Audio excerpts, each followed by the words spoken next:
how are you finding this transition from the military to civilian life? Now you're working with Veterans for Peace. That's got to be just all sorts of identities Yes. transitioning, right? But particularly that military to civilian to sort of peace activist transition. I'd like to kind of hear about how that fits in. Yeah, absolutely. So it is like, I'm going to be real open with you. Like, it's still very disorienting. I'm not used to it yet. Like, I still wake up some days, I'm like, oh yeah, I'm not in the Air Force anymore. Because I was not just in the Air Force for 11 years, but I went to the military academy since 2010. So like, this has been a part of my life for years, of course, like over like 15 years. And it was scary for me to say like, oh, actually, it's more important that I start speaking up and start fighting for peace because the how do I say this? The like you said, like deinstitutionalizing yourself from the military takes time. And if I'm honest, I'm still in that process. Like, I'm not quite used to it. But I decided, you know what, let's just jump in feet first. And I've thought about this for years, even while I was in the military. I knew this in my soul, like I have been working for destruction. I've been working for a system that destroys things for so long. And the next phase of my life, I want to work towards building things, work towards peace, work towards taking care of the environment, working towards justice, right? So like, this had been cooking for a while, even before I left the military, before I even went through this whole process of getting forced out. So this has been a long time coming, but even so, it's hard to kind of like find my place in the broader like activist space. Like, hey, what's important to me, and like, where do I fit? Thankfully, like, VFP was there to be like, hey, like, you're a veteran, you're pissed off about the world and about how the military has treated you and how the military has treated other people and what the U.S. military is used for. That like VFP provided me a context and a community to be able to voice those things and to be able to like, hey, let's work towards something good.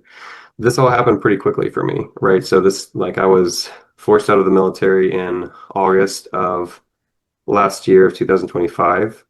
I was in the outer circles of some activists and some VFP members. I think that I spoke at the conference. I think it was in July of last year.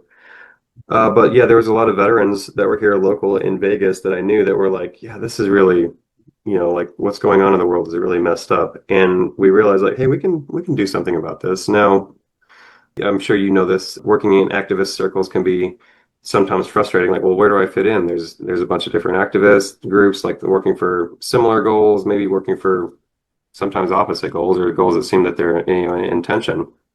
And we kind of realized through talking to other veterans here in Vegas, like, Veterans for Peace can fit in this weird glue situation between a bunch of different activist groups because we, like, as veterans, have this maybe we have experience where we've traveled the world, we've seen a lot of different, like, met a lot of different kinds of people, and we have a lot of different interests and we have a lot of different things that we care about when it comes to activism, right?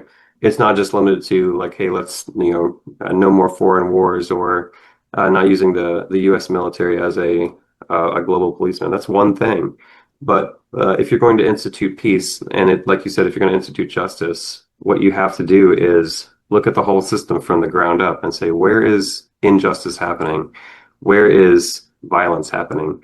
And I think that what we're doing is, as our unique perspective as veterans, is like, we've been inside institutions that generate violence, that generate injustice. So we know how they work. And we also know where their weak spots are, where their strong spots are. Like, hey, like, this is how bureaucracies work. So something that we're good at as veterans is, like, the VFP chapter here in Vegas is pretty small, but we integrate with organizations like Code Pink or some of these other like peace organizations, and as well as organizations that go for like climate organizing, things like that. So it's not just one thing. And that's kind of where we see ourselves. And that's where I see myself as well. Our team kind of has, like, each person is interested in one or two things, and we all do our own organizing, getting contacts, but then we also like share resources with each other and try to make connections between organizing groups, right? So yeah, we're not the biggest peace activist group in the nation. We're not even the biggest one in Las Vegas, but we throw our voice behind where we think where like the places where we think it's needed the most.